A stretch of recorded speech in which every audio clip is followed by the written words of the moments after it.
Bienvenue dans cette nouvelle vidéo, on va parler fonction de degré 3 et plus particulièrement de l'étude de son signe, c'est pour les classes de première techno.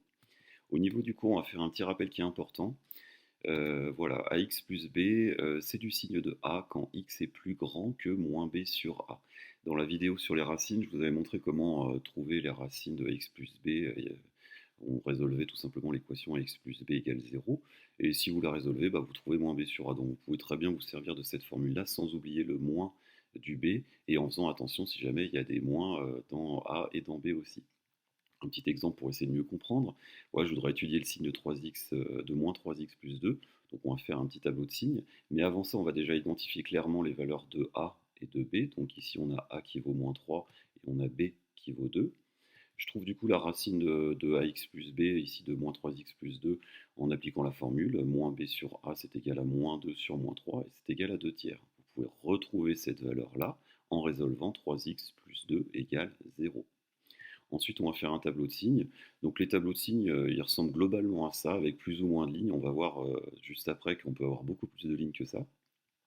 On place bien là où les racines, ici on n'a qu'une seule racine, donc c'est 2 tiers, et puis on met un petit trait pointillé sur lequel on va venir placer le 0, qui veut dire que notre moins 3x plus 2 vaut 0 quand x vaut 2 tiers.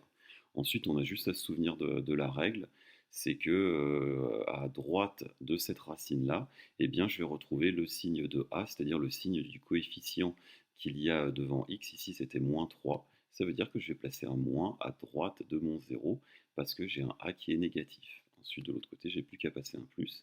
Du coup, voilà, je vois que mon expression moins 3x plus 2, elle est négative quand x est plus grand que 2 tiers, et elle est positive quand x est plus petit que 2 tiers. Maintenant, on va passer à la méthode qui nous intéresse, c'est-à-dire quand on a un polynôme de degré 3, donc on a une expression un petit peu plus conséquente cette fois-ci. Du coup, on va chercher le signe, à étudier le signe de moins 3 facteur de x plus 4, facteur de x moins 2 et facteur de 3x plus 2. On va déjà, avant toute chose, identifier clairement les racines de ce polynôme. C'est un polynôme de degré 3, donc il y aura 3 racines en principe. La première racine pour la parenthèse x plus 4, ça va être moins 4. Pour la parenthèse x moins 2, ça va être 2. Et pour la dernière parenthèse, soit j'applique la formule moins b sur a, avec a qui vaut 3 et puis b qui vaut 2, ou alors je résous 3x plus 2 égale 0.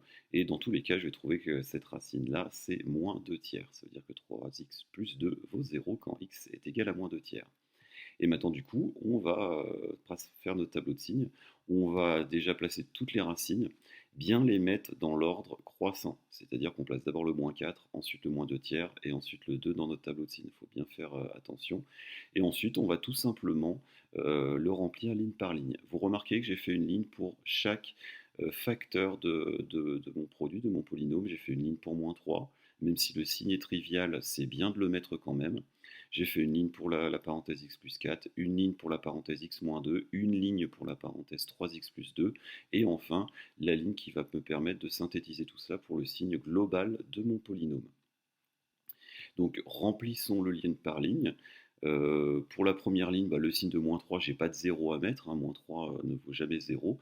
Par contre, ce que je vais faire, c'est placer des moins partout. Voilà. Donc c'est important ces moins-là parce qu'ils vont avoir une incidence sur le signe global de mon polynôme. Je passe ensuite à l'étude du signe de ma première parenthèse, x plus 4. Je positionne déjà son 0, donc x plus 4 vaut 0 quand x est égal à moins 4, donc je positionne un 0 sous le moins 4. Et ensuite, je sais que à droite de ce 0-là, c'est du signe du coefficient qui est devant x, donc là le coefficient qui est devant x c'est 1. Donc du coup, je vais positionner des plus à droite de mon 0, et puis de l'autre côté un moins. Voilà. Je fais exactement la même chose pour x-2, je positionne déjà le 0, donc x-2 vaut 0 pour x égale 2, et ensuite je sais que à droite de ce 0 là, c'est du signe de a de mon expression x-2, donc du coup ici c'est encore 1, donc c'est encore un plus à droite, et ensuite je positionne que des moins. Je fais pareil pour 3x plus 2. Donc cette fois-ci, le 0, ça va être sous moins 2 tiers. Et puis à droite de ce 0, ça va être du signe de A, c'est-à-dire le 3 ici. Donc ça va être des plus à droite de mon 0. Et puis à gauche, je vais positionner des moins. Ensuite, ce que je vais faire, c'est faire tomber tous mes zéros pour mon polynôme. Donc je fais tomber un 0 sous moins 4, sous moins 2 tiers, sous 2. Je fais bien tomber mes 3 zéros. Et ensuite, je vais appliquer la règle des signes pour ma dernière ligne. Donc je vais l'appliquer colonne par colonne. Sur ma première colonne, je vois que j'ai 4 moins au total. 4, c'est un nombre pair. Ça veut dire que si j'applique la règle des signes, je vais obtenir un signe plus. Voilà. Si on a un nombre pair de moins, je vais avoir un plus. Si on a un nombre impair de moins, je vais avoir un signe moins. Je passe à ma deuxième colonne. Cette fois-ci, je compte les moins. J'en ai 3. C'est impair. Donc du coup, globalement, mon polynôme il va être négatif entre moins 4 et moins 2 tiers. Pour la troisième colonne, j'ai cette fois-ci 2 moins, c'est pair, donc du coup je vais obtenir un plus. Et pour ma dernière colonne, bah, j'ai qu'un seul moins, donc du coup globalement ça va être négatif. Et voilà comment on effectue un tableau de signes pour une fonction polynôme de degré 3. Vous pouvez très bien relancer cette vidéo, vous arrêter à l'énoncé du polynôme et puis essayer de le refaire par vous-même, ou aussi vous entraîner sur le site où je mets le lien en description, vous retrouverez le cours, cette vidéo-là et puis d'autres exercices pour vous entraîner. Voilà, n'hésitez pas à vous abonner à la chaîne, je vous souhaite une bonne journée, on se retrouve pour d'autres vidéos. Au revoir.